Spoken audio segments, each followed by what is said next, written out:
नमस्कार. मी मंगला अमलगावकर.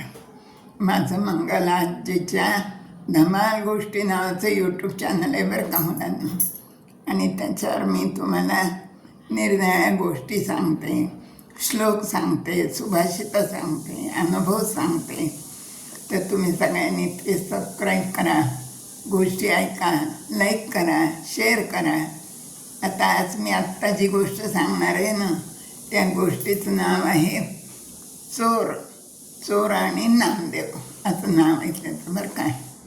तर एकदा काय होतं, नामदेव महाराज, आणखीन तुम्हाला माहिती महाराष्ट्रातले 5 संत खूप प्रख्यात आहेत.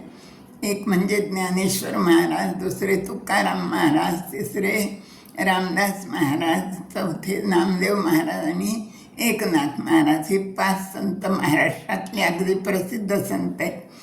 तर हे नामदेव महाराज जे होते ना, त्यांना पांडुरंग प्रसन्न होता. त्यांनी दाखवलेलं नैवेद्य पांडुरंग स्वतः खायचा आणि त्यांनी कीर्तन करत असताना ते स्वतः नाचायचे आणि पांडुरंगही त्यांच्या कीर्तनात नाचायचा. एवढी त्यांची थोर भक्ती होती बरं का. पण एकदा काय झालं, नामदेव महाराज आणि ज्ञानेश्वर महाराज यात्रेला निघाले आणि मग चालले होते ते यात्रा करत करत करत असं पायीच चालले होते. प्रत्येक गावोगावी जायचं, मुक्काम करायचं, कीर्तन करायचं, लोकांचे संपर्क साधायचा आणि पुढच्या गावाला जायचं, अशी त्यांची यात्रा चालू होती. ज्ञानेश्वर आणखीन नामदेव महाराज. तर एका गावात गेले बरं का ते. नामदेव महाराजांचं कीर्तन झालं आणि कीर्तनाला खूप गर्दी असायची त्यांच्या. तर त्या कीर्तनात एक चोर पण आला होता. ते कीर्तन त्याला इतकं आवडलं. मग त्याला वाटलं की आता आपण या नामदेव महाराजांना आणि ज्ञानेश्वर महाराजांना घरी जेवायला बोलवावं. मग त्याप्रमाणे त्यांनी आमंत्रण दिलं की उद्या तुम्ही माझ्याकडं जेवायला या म्हणे. नामदेव महाराज म्हणाले बरं येऊ म्हणे. आणि झालं. मग हा चोर होता, चोरी करूनच आणायचं ना. तो उद्यानं जेवायला बोलवलं. मग त्यांच्याबरोबर गावातली प्रतिष्ठित काही माणसं पण जेवायला बोलवली आणि त्यांना जेवायला घालायचं. आता चोरी केल्याशिवाय पैसे कुठून मिळणार ना. मग रात्र झाली, 11 साडे 11ला घरातनं बाहेर पडला आणि गेला लांब अगदी का जवळच अरण्य होतं. तिथं जाऊन एका झाडावर चढून बसला. कोणीतरी येतं का सावच आणि त्याला लुटायचं असं म्हणून बसला आणि वाट बघत बसला. तर 12 वाजले, 12:30 वाजले, 1 वाजला, 1:30 वाजला, कोणीच आलं नाही. मग त्याला काळजी वाटायला लागली, अरे गड्या आपण तो उद्या जेवायला बोलवले ना, अजून तर कोणीच आलं नाही, आता कसं करायचं, पैसे कुठून आणायचे. मग त्याने अगदी पांडुरंगाला अगदी तळमळून हाक मारली, पांडुरंगा माझी लाज राख रे म्हणे, कोणीच आलं नाही बघ, काय करू आता. उद्या तर मी जेवायला बोलवले नामदेव महाराजांना, ज्ञानेश्वर महाराजांना. त्यांनी अगदी बेंबीच्या देठापासून हाक मारली बरं का. इकडं पांडुरंगानं ऐकायला गेली ते पंढरपूरला. ते खडबडून जागे झाले आणि रुक्मिणीला म्हणाले, अगं चल चल म्हणे, आपल्याला जायचं आहे म्हणे आणि एक भक्त खूप अडचणीत आणि चल म्हणे. पण काय कर म्हणे, एकदम चांगली जरीची साडी नेस आणि मोत्याच्या आणि हिऱ्याच्या दागिने नको घालू म्हणे, सोन्याच्या दागिने घाल सगळ्या अंगावर. आता रुक्मिणी लागलीच तयार झाली. तिने सगळे सोन्याचे दागिने घातले. इकडं पांडुरंगही तयार झाले. मग बैलगाडी आली. मग बैल अगदी छान सजवलेले, त्यांच्या अंगावर झूल घातलेली, गळ्यात त्यांच्या घोंगरं घातलेली, नंतर किणकिण आवाज येत होता आणि निघाली रात्री बैलगाडी किणकिण किणकिण आवाज करत लईमध्ये. आणि बरोबर त्या अरण्यात आली बैलगाडी. आवाज आला की हा चोरला लक्ष देऊन होताच बसलेला टपून, कोण येतं आणि त्याला कसा लुबाडतो.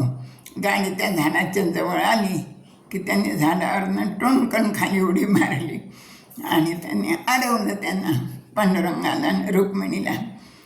तर मग पांडुरंग म्हणाला, काय रे बाबा, इतक्या रात्री आम्हाला काय अडवतोय, आम्हाला जायचं आहे ना, आम्हाला घाई आहे जाण्याची, कशा करता अडवलं. तो म्हणे काही नाही, माझं एक छोटं काम आहे म्हणे. पांडुरंग म्हणले काय काही नाही म्हणे, हे जे तुमच्या बाईसाहेबांच्या अंगावर दागिने तेवढे मला द्या म्हणे, मग मी तुम्हाला सोडून देतो. पांडुरंग म्हणाले एवढंच ना, ठीक आहे म्हणे. मग त्याने सांगितलं रुक्मिणीला सगळे दागिने काढून द्यायला. रुक्मिणीने सगळे दागिने काढून दिले बरं का. आणि मग पांडुरंगाने विचारलं, पण अरे तू काय करणार आहेस हे दागिने घेऊन? तो म्हणाला काही नाही, अहो माझ्याकडे आमच्या गावात नामदेव महाराज आलेत, आणखीन ज्ञानेश्वर महाराज पण आलेत आणि मी त्यांना उद्या जेवायला बोलवलं आहे आणि मला त्यांना जेवण द्यायचं आहे आणि गावातले लोकही बोलवले, त्याच्यासाठी मला पैसे हवेत म्हणून मी हे दागिने घेतले. हे दागिने मी विकणार, त्याचे पैसे करणार, सगळं सामान आणणार आणि उद्या मी त्यांना जेवायला घालणार. मग पांडुरंगांना सगळं तर माहीतच होतं ना. ते मनातल्या मनात हसले आणि ते म्हणले आम्ही पण येऊ का रे म्हणे मग नामदेव महाराजांच्या दर्शनाला. तो चोर जरा मनात टरकला बरं का. त्याला वाटलं हे काय, पण मग तो म्हणाला हो या म्हणे, पण अगदी वेळेवर या, फार लवकर का येऊ नका म्हणे. तर बरं म्हणाले पांडुरंग. चोर गेला त्याच्या घरी. इकडं पांडुरंग आणि रुक्मिणी गुप्त झाले. मग चोराने दुसऱ्या दिवशी सकाळी छान गरम पाणी केलं, नामदेवांना ज्ञानेश्वरांना तेल लावून सुंदर आंघोळ घातली, त्यांची यथासांग पूजा केली आणि सुंदर स्वयंपाक केला. आणि जेवायची वेळ झाली तितक्यात हे म्हातारी आले तिथं जेवायला आणि मग जेवायला बसले. जेवणं बिवणं झाले. आता ह्याच्या मागचं खरं कारण माहिती आहे का तुम्हाला? नामदेव गावाला गेले म्हणून पांडुरंगालाच करमत नव्हतं नामदेवाशिवाय. नामदेवाला भेटायचं होतं म्हणून त्यांनी ह्या सगळ्या घाट घालून ही चोरी घडवून आणली आणि नामदेवाच्या दर्शनाला पांडुरंग गेले. आणि मग पांडुरंगांना खूप आनंद झाला नामदेव पाहिल्यानंतर. तर इतकी श्रेष्ठ भक्ती होती नामदेवांची बरं का. पांडुरंगाला त्यांच्याशिवाय चैनच पडायचं नाही. तर असा हा चोर आणि नामदेव ही अशी एक गमतीशीर गोष्ट मी तुम्हाला आज सांगितली. धन्यवाद.